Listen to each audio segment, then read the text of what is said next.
Hello, and welcome back to Rational Insight.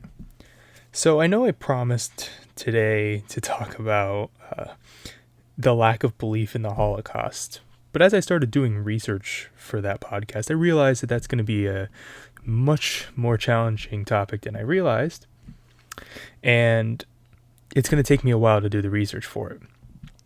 So, I thought I have another topic that I wanted to discuss, one that I would reasonably like to discuss before the new year, since it's going to be my New Year's resolution, hopefully, and that is veganism. So I'm not currently a vegan nor a vegetarian.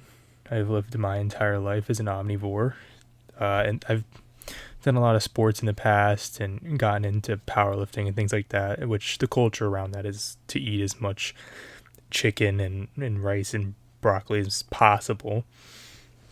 And being a vegan is kind of seen as a joke, right? Like most people outside of the vegan community don't really take veganism too seriously. So recently, I started looking into Peter Singer's work, who, if you don't know, is a prominent utilitarian and a vegan activist. He wrote a book called Animal Liberation Now, which lays out his arguments for veganism. We're going to discuss them a little bit today. And so the point of this podcast really is to go over the pros and cons to veganism and whether or not I'm convinced to do so. I may have already spoiled that a bit by saying it's my New Year's resolution, but who knows, maybe through the course of this podcast I'll change my mind.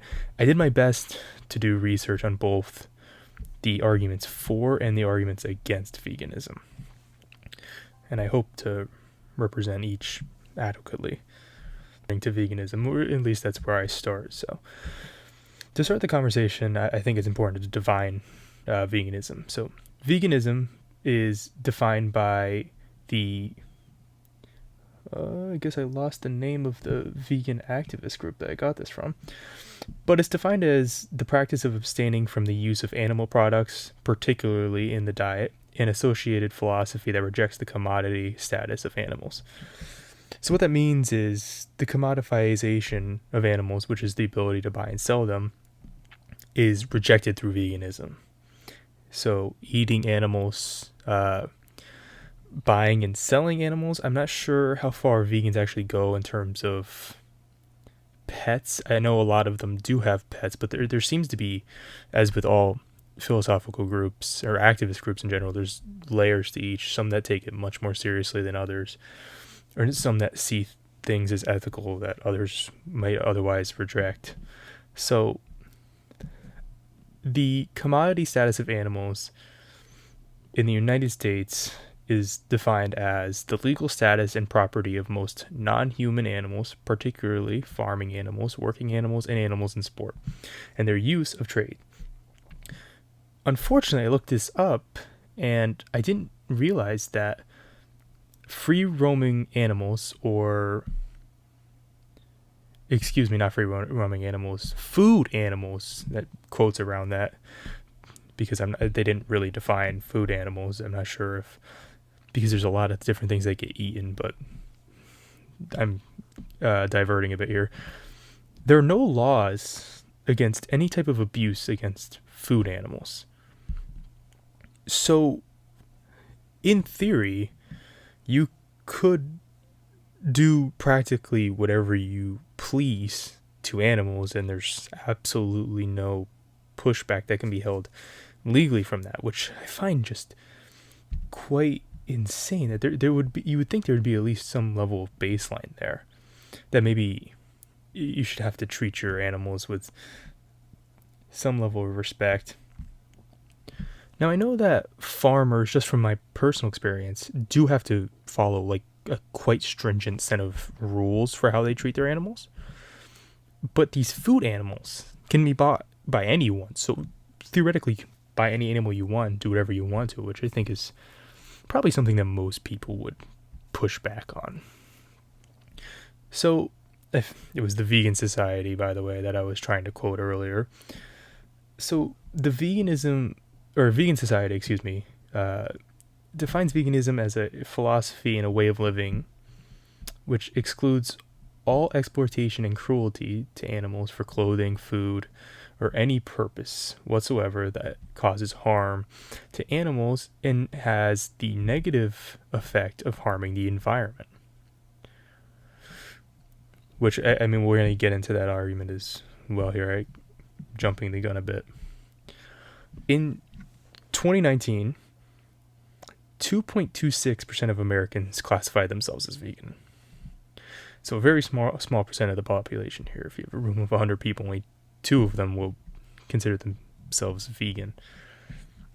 Vegans have garnered a reputation over time as being overbearing and extremely judgmental and even hypocrites in some cases. Like, I know a lot of the times when people bring up veganism and why you should be a vegan, a lot of times you'll hear an argument that kind of goes along the following, that everything we do in some way is going to harm something else. So, for example, everything we use and everything we wear, everything we drive, has some relation to slave work or exploitation of peoples in foreign countries or first world countries, which is often where this is allowed because there's no federal body that attempts to force a minimum wage in these countries and such.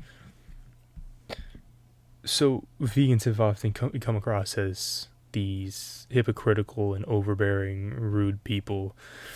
And unfortunately, there's some truth to that as well, right? You see people online, like I'm a big fan of Alex O'Connor, who's a skeptical philosopher from Oxford, or philosophy student, excuse me. And he recently stopped being a vegan as he was having serious health implications from doing so. And it was much easier for him to just live I don't know if he moved to vegetarian or if he moved to just straight up omnivorous, but he received an extreme amount of pushback online for that, a lot of death threats and things of that nature. Also, vegans seem to give a lot of hate to vegetarians as well, because they see it as almost a double standard, right? You're admitting that killing animals is wrong, but yet you're still supporting an industry that exploits animals, often kills the young of these animals. After the dairy cows, let's say, for example, are no longer able to produce milk or, I guess, raise young, they're butchered in often horrific ways. So if you're acknowledging that and you're still consuming these products, you're still providing an industry of torture with funding, right?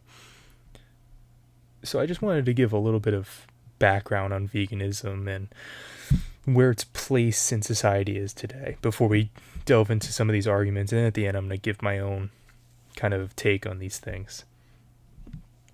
So to start, let's go into the nutritional issues, because this is the less heavy thing. So despite what people commonly think, veganism is a completely healthy way of living.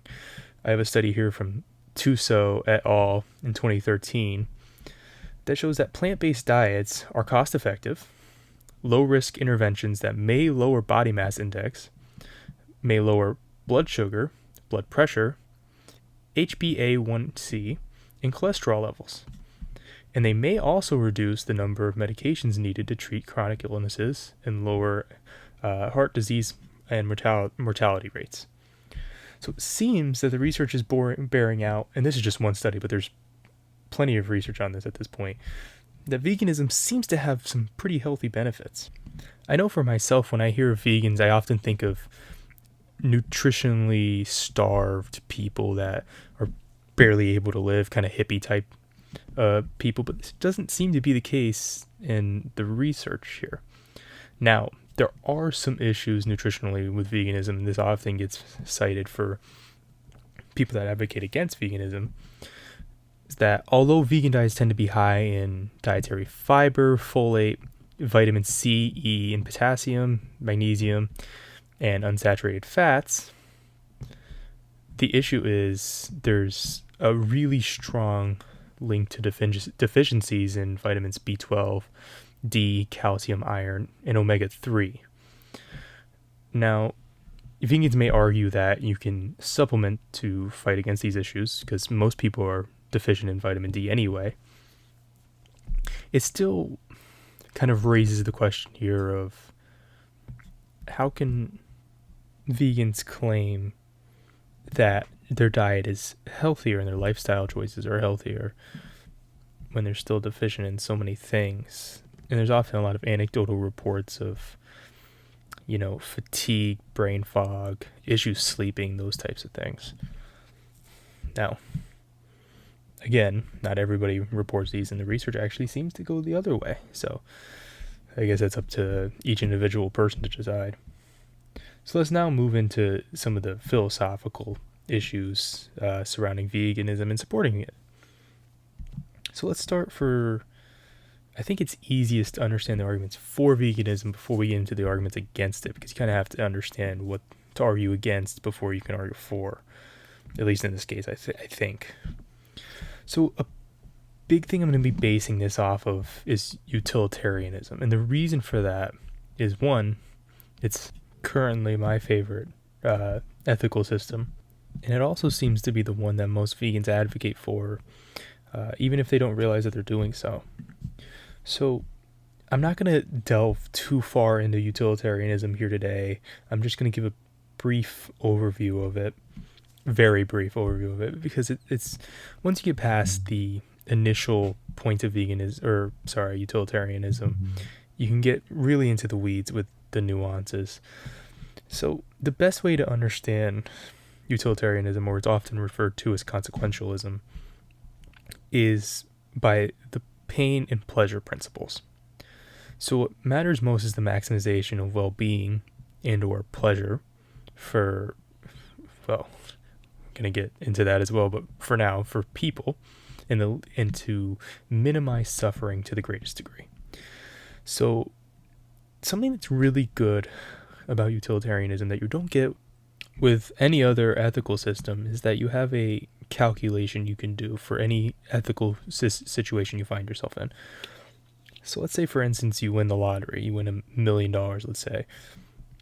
Now, you can either use that money to provide happiness for you and just yourself, let's say buying cars, giving it to your kids, things like that, or you could donate that money to various causes, keep enough so that you're kept afloat, and then the rest you give away to various charities, maybe to like soup kitchens and things like that, because you're trying to maximize the most well-being for the human race.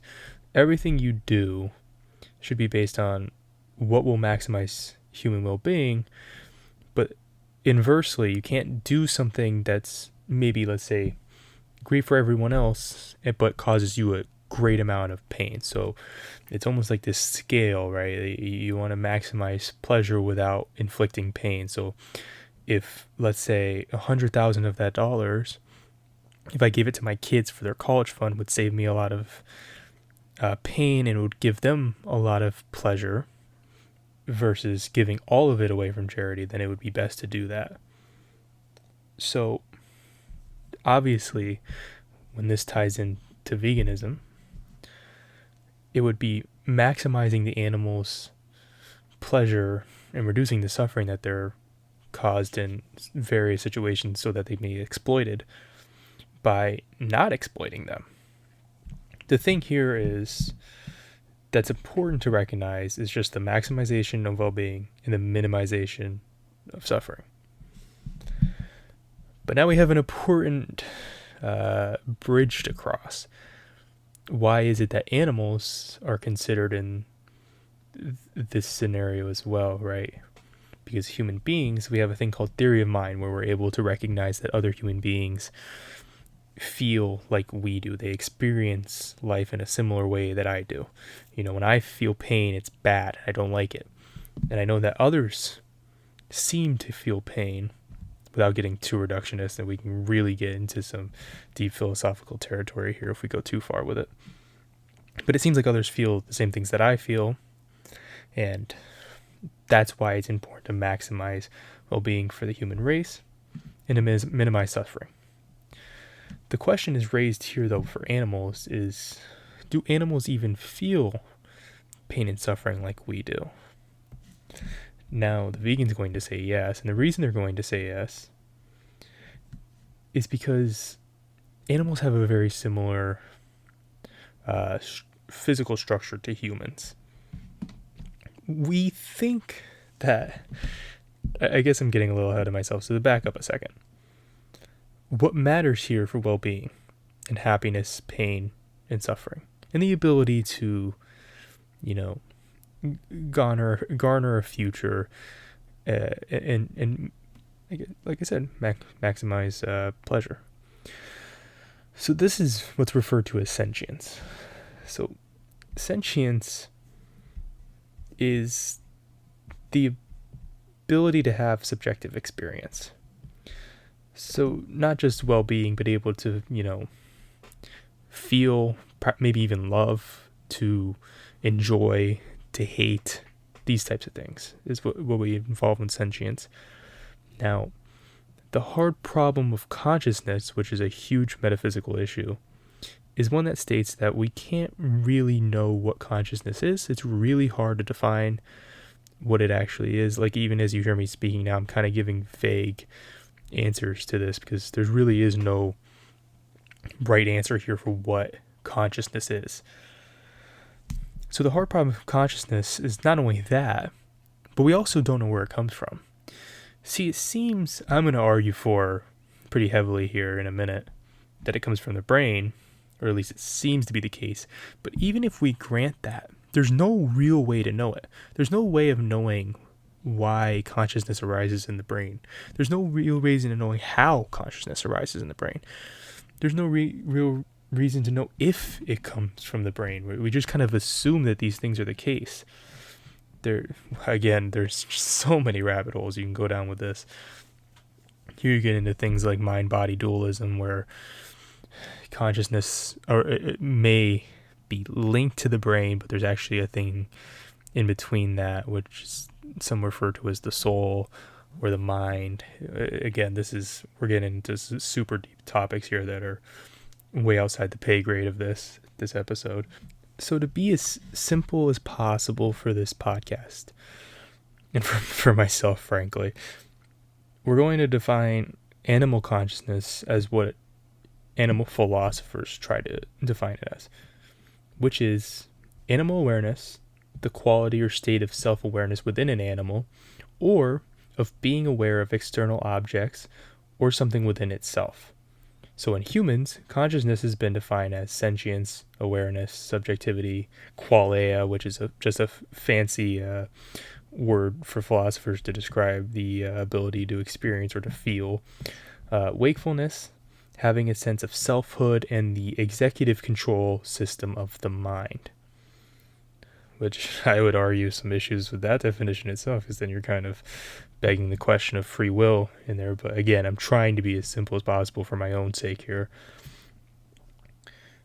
There seems to be an underlying intuition about what consciousness is. Even though we have a very hard time justifying our belief in it truly, it seems to be the case that we have it, and we seem to have some sort of experience going on. Now, again, whether or not that can be explained is another conversation. And it seems to be the case, and this is where I'm going to make the argument that it arises in the brain.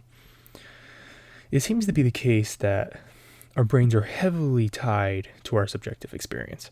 So, for example, we can create or conjure compounds that, when ingested by humans, directly interact with certain spots in the brain.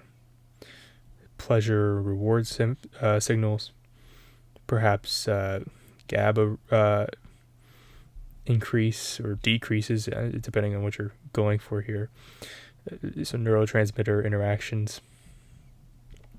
And we know this through the lighting up of brain regions and through MRI and various studies. So, for example, if you have someone that's exclaiming to be in very dense pain, let's say you have someone that just got hit by a car. Through our ability to empathize we have every reason to think that this person is suffering or experiencing suffering. And when we give these people these drugs that interact with these various regions in the brain, forgive me, I'm not a neuroscience major. I have a very limited understanding of neuroscience. We know that when these brain regions are interacted with during these experiences of suffering, they're reduced. So it seems like the brain is directly tied into subjective experience. Take another example of the man Phineas Gage, a famous example of a guy that was apparently a happy man who I believed worked in a railroad or a mining system of some sort, had a normal life, was a pretty relatively happy guy. And one day, during an explosion in his work, a steel rod went straight through his eye and out of the back of his head. He miraculously survived this extreme example, but nonetheless, his family started reporting that he was acting very strange, very differently from how he normally acts. Phineas became very obtuse. He became very physically and verbally violent, which was apparently not like him at all. And this is kind of where we got the scientific discovery that personality and the brain seem to be very closely linked. See, if there was some type of mind-body dualism here, some type of soul that is the reason for our subjective experience, it really wouldn't make sense that that soul would be changed upon extreme distress to the brain, or extreme injury to the brain, rather. It seems to be the case that the brain is the central region for human experience. Now, with that being said, animals have a very similar brain structure to humans, albeit usually smaller, with a smaller prefrontal cortex. The ability to reason and things of that manner are not to the level of humans, but nonetheless, they're very similar to ours. So, the idea here is that if human beings are experiencing through this organ, and animals have this organ, and animals display similar external reactions to stimuli. So, for example, if a dog is hit by a car just like the person, this dog will be exclaiming extreme suffering, or at least what seems to be extreme suffering. And it seems only reasonable to then assume that this dog is experiencing a very similar thing to humans, that being suffering. So to put this in more scientific language, there's a publication here that states that scientific publications since the 1980s have been clear that the majority of researchers believe that animals suffer and feel pain, though it continues to be argued that their suffering may be reduced by an inability to experience the same dread of anticipation as humans, or to remember the suffering as vividly. So let's stop right there. Essentially what this is saying is that scientists ubiquitously agree that animals are feeling pain and suffering, but the issue here is it's not really known, because of animals' seemingly lack of ability to reason as humans do and have forethought like humans do. It's hard to really know if animals have dread or can remember their suffering vividly, or, like, for example, be traumatized in some type of way, which would lessen the concern for animal well-being. So let's move forward. It then says the ability of animals to suffer, even if it may vary in severity, is the basis for the application of equal consideration. So we now enter Peter Singer's argument that the problem of animal suffering and animal consciousness in general arises primarily because it's argued that animals have no language. See, Singer thinks that if language were needed to communicate pain, it would often be impossible to know when humans are in pain. though we can observe pain through behavior and make a calculated guess based on it. He argues that there is no reason to suppose that pain behavior of non-humans would have a different meaning from the pain behavior of humans. So essentially saying here that pain is bad in humans, and there's really no reason to expect it to be treated differently in animals. So why should we, treat animals as different from humans if it seems that they go through a very similar experience here? We recognize that suffering is bad, and if animals are going through suffering at the expense of humans, we shouldn't do that. So to expand on Peter's argument here a bit, he states that there's no reason not to give equal consideration to the interests of non-humans. His principle of equality does not require identical treatment, however. So he gives the example here of a mouse and a man both have an interest in not being kicked, and there are no moral or logical grounds for failing to accord these interests equal weight. Interests are predicated on the ability to suffer, nothing more. And once it's established that a being has interest, those interests must be given equal consideration. The good of any one individual is no more important from the point of view of the universe than the good of any other.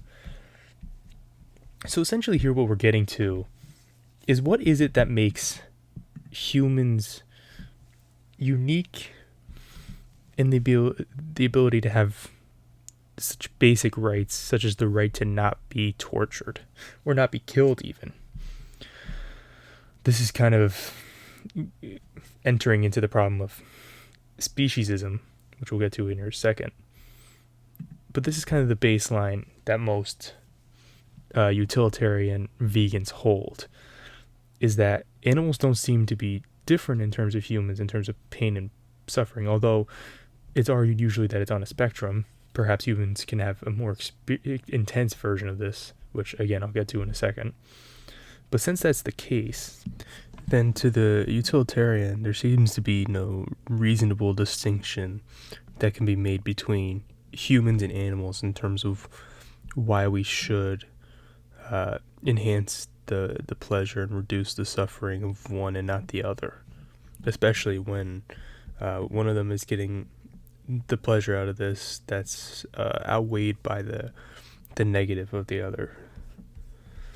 So again, this is just the utilitarian view of the issue, and there's many others, but utilitarianism seems to be the main one that's used here, even if it's not realized, as pain and suffering is kind of what's taking into consideration here for animals. So now that we have a good understanding of what the veganist argument is, let's look at some of the objections to these arguments. So the first one is that there's not enough compelling evidence to be convinced that animal suffering is wrong. So this one's a little bizarre to me, as it kind of states that you would have to provide some type of reason to say that animal suffering is wrong. Even if we know that animals do suffer, we would have to reasonably assess why that's an issue. But I don't know if you could actually come to a substantial answer for this question for humans either. What is it that makes suffering wrong for people? Even if it's just to go off an appeal to empathy, which is another argument against veganism, there doesn't seem to be any type of real distinction that could be made. I can't seem to understand why it would be seen as a bad thing for humans to suffer unless you have some type of axiomatic belief. And if you do have such a belief, again, like let's say utilitarianism, where pain is suffering is wrong, and the pleasure principle is something that we should aspire to. But if you do that, again, you're just kind of back to the same argument. What is it about humans that makes them special in that they deserve these rights that animals don't?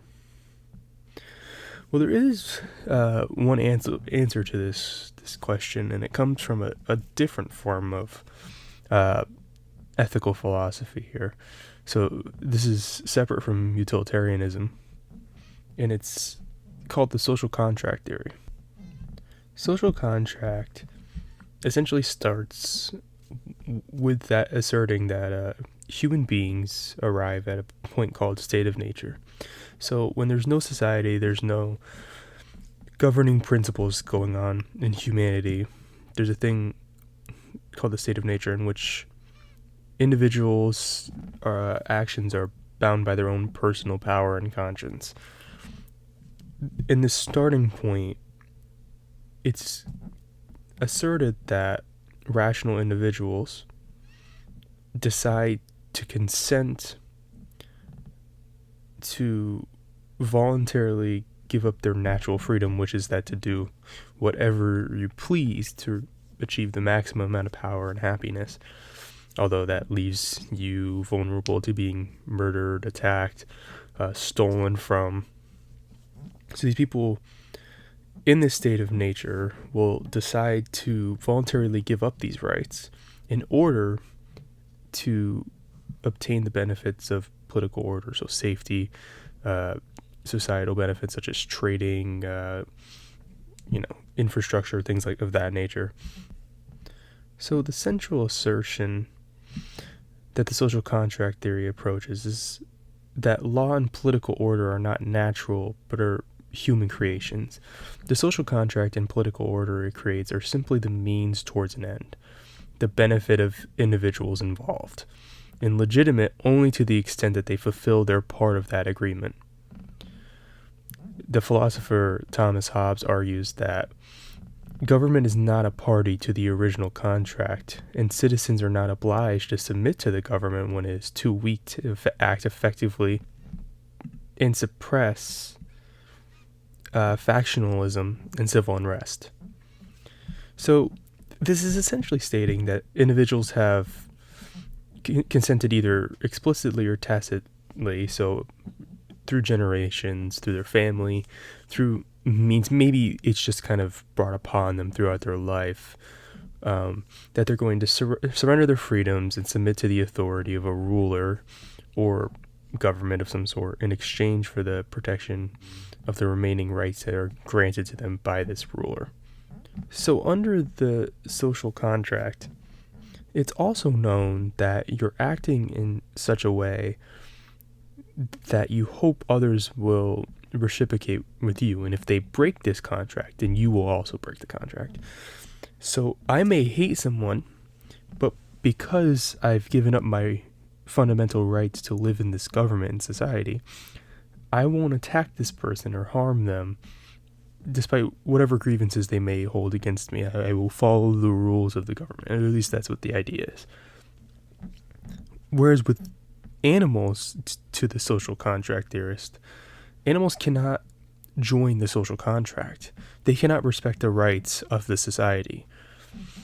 A bear is not going to yield itself from killing and eating you because of the social contract. It cannot buy into that. And since it cannot buy into that, it does not deserve the rights of the social contract to not be harmed. So essentially, the social contract theorist is not convinced to not harm an animal because, one, it gives pleasure to us at the detriment of something that can't even respond to the social contract in the first place. So some of the issues here for social contract theory is that, one, this is assuming that the state of nature actually existed. It's assuming that human beings are these brutal savages that had to eventually realize that this wasn't working and come together then for the greater good. So a problem then that arises is that this axiomatic belief seems to be completely arbitrary. And if it's arbitrary, there's nothing that makes anything right or wrong. It's just that you're doing things in hope that others will respect the same treatment that you're giving to them. So under this belief structure, anyone can tap out of the social contract, and it'd be completely justified. They would just not be entitled to the benefits that come from being in the contract. So the Germans in the 1940s really didn't do anything wrong under the social contract. They opted out of it, and they acted according to what they wanted to do. And there's nothing wrong with that under social contract theory. Personally, I don't think any ethical system in which you can easily back out of if you feel like it in order to reach some type of abhorrent end. I don't think that's anything we should be striving towards. See, you can get into the whole argument of objective and subjective morals, but even under axiomatic beliefs, things are objective. So under utilitarianism, if you accept utilitarianism, underneath that, it is objectively true that if I have $5, if I give that $5 to someone that hasn't eaten in 30 days, that will give them more pleasure than it would for me to buy a cone of ice cream after I just get done with dinner. Another issue that seems to arise from veganism is the appeal to empathy. So the argument here is such that some vegans will, when arguing with people, appeal to, well, you wouldn't want to see your family members exploited the way that animals are. You wouldn't want your friends and family to be locked up in a cage and tortured and used simply to be commodified. So the question is kind of faulty, right? So if you ask, well, wouldn't you wish that someone would take the imperative not to hurt you and use you as a commodified item? We can make the same argument then for plants, right? Like you wouldn't want to be in the position of a plant, but it doesn't make it any less viable to use them for their resources. Something has to give for the greater good of humanity. Now, the pushback that most vegans would probably give to this is that human beings, and this kind of ties into another one of the downfalls of veganism, arguments against it. So let me state that one first. So the other argument is that we are animals, just like any animal in nature. We have a physical structure in which eating meat is completely permissible and actually the most naturally healthy way of living. Again, we already talked about how you can get around that, but ideally, human beings seem to function in a way that they were evolved as to eating flesh.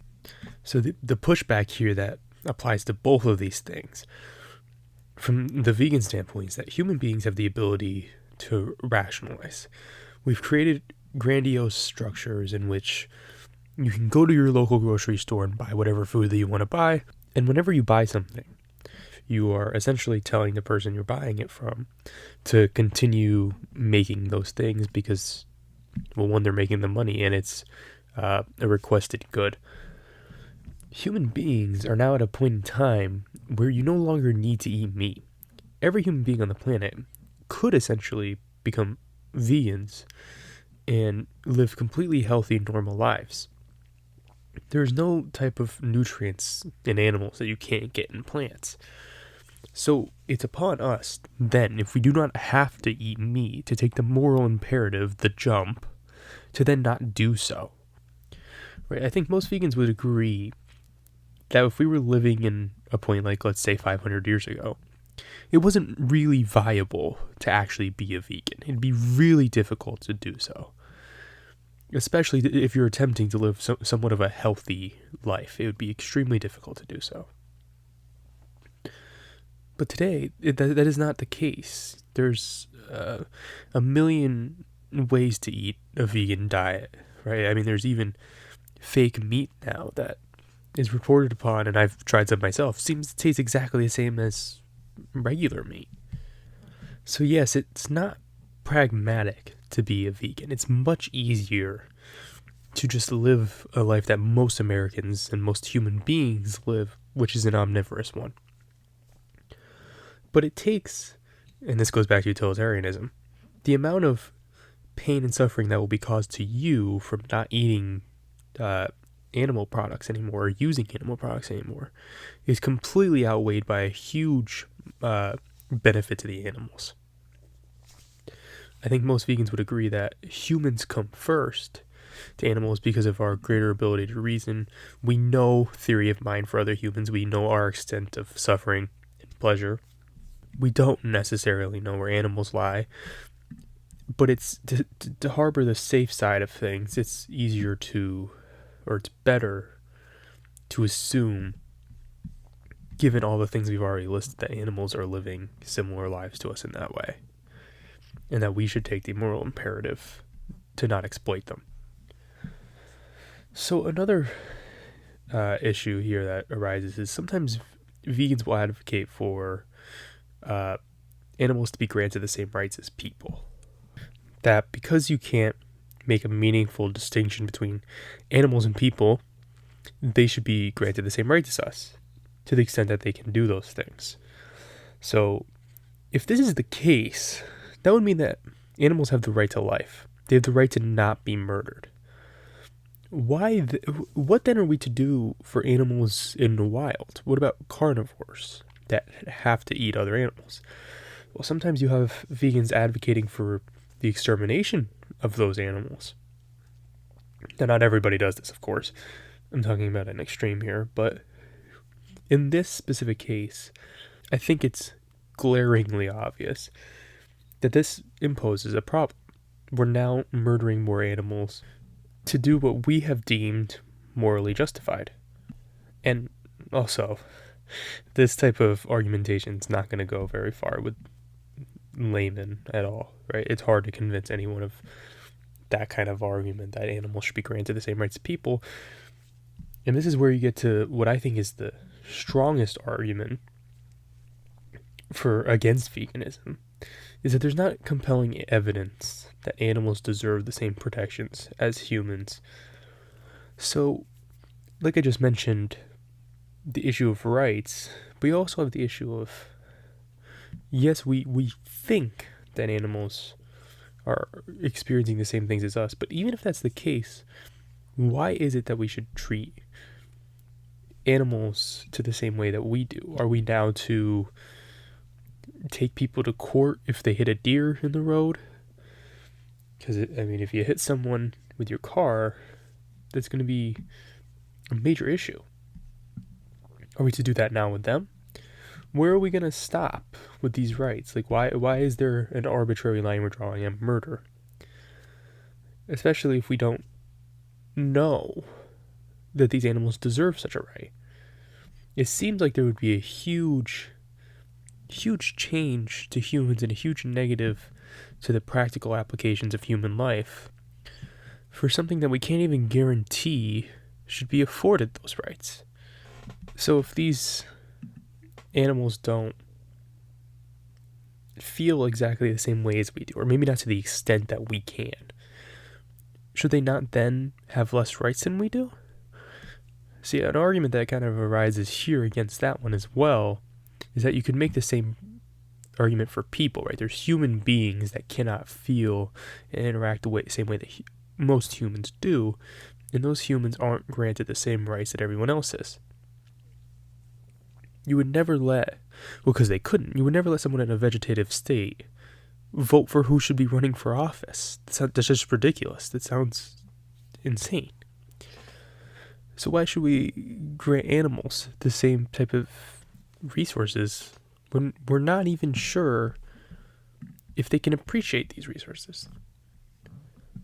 Now, there's going to be arguments for days on whether it's right or wrong, and countless debates that could be had on the subject. But for now, I want to get to why I made this episode.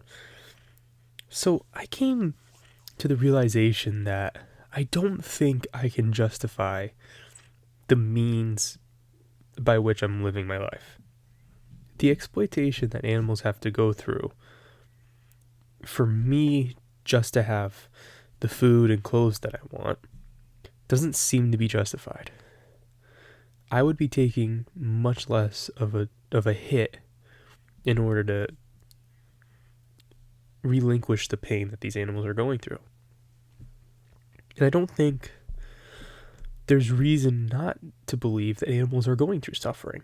We see them act the same way that we do when they're in pain or in pleasure as well. They have very similar neural structures to us, right? Albeit slightly different, depending on the animal. I still think it makes the most sense to err on the side of caution here, at least for myself, to take the moral imperative to do what I think is morally correct.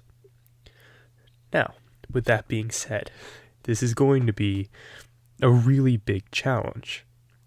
I've never eaten a vegan diet. I've never even attempted one. I'm kind of going back and forth on whether or not I want to start maybe with a vegetarian diet and then move into veganism, try to kind of make that slow adjustment. Like most Americans, I don't eat nearly enough greens, so that's going to be a huge adjustment. But I also think the biggest adjustment is going to come in the form of pragmatism. It's going to be hard when going out to places or when you're on vacation and such to not eat any animal products, as it's so heavily ingrained in everything that we consume. And I don't even know what percentage of my clothes I will have to give up because they're made from animal products. My favorite bag, my satchel that I use for school, is made of leather. I'm going to have to replace that as well. And it seems like this is just going to be a huge jump to make. Now again, I still think it will be the right thing to do, but it's going to be pretty difficult. So I'm not 100% certain what I'm going to do. As of right now, I have about 8 days to make this decision.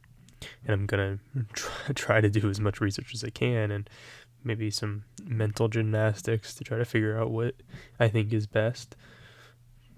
But I just felt like I should come across here and discuss these things, if for no other reason than to lay out the thoughts of my mind and get to a point where I can make the best decision. Now, if you're listening to this and you have any objections to anything I've said, or you want to add anything, feel free to reach out to me. It will be linked in the description, as always. I'm interested to see what people have to say about veganism. I know it's a very convoluted topic, and there seems to be a dichotomy in where people land on the issue. As for the podcast, I'm not sure where this is going to go next. Right, I still plan on doing the Holocaust denial episode. It's just going to take me some time to really prepare for that. But I have a lot of other ideas that are on my mind to do. I've been thinking about doing maybe some book reviews as well, because I think those could land into some pretty interesting topics. I just got done reading The End of Faith by Sam Harris, which is a book from the early 2000s after 9/11 that kind of displayed why Sam Harris thinks that believing anything on faith is a negative and that we should abolish that. And it's pretty interesting how relevant some of the stuff he says in there is to today. But other than that, thank you for listening to this episode. I feel like I hopefully got both sides across pretty well and harbored both arguments pretty well. There was also more ways you can go into the activism against veganism via like theological arguments, but I just don't think that's a good way to go about this, because then you're just essentially begging the question of how do you know that a God exists, which just opens up another entire, millennia of research and argumentation that you can go into for that. So I thought it was best to just keep it in a more secular point of view and then go from there. But yeah, I think that's all I have for this episode. I'm going to continue to grapple with my thoughts on this. Feel free to reach out to me with any ideas you may have, and look out for the next episode. It shouldn't be long, or maybe it'll be a week or so. I know the holidays are coming up, so who knows how much I'll be able to actually record in that time. So that's it for this one. Let me know what you think. Thank you for listening. I'll see you in the next one.